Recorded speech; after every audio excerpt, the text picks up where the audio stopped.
खरं तर तो कुठेच जात नाही, इथेच असतो. प्रतिष्ठापना आणि विसर्जन हे आपल्या मनाचे खेळ.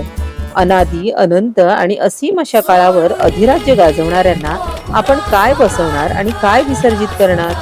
गणेश आणि महादेव ही तत्व आहेत सृष्टीतली. विसर्जन हे तर माणसाचं असतं. तत्व मात्र चिरंतन असतात.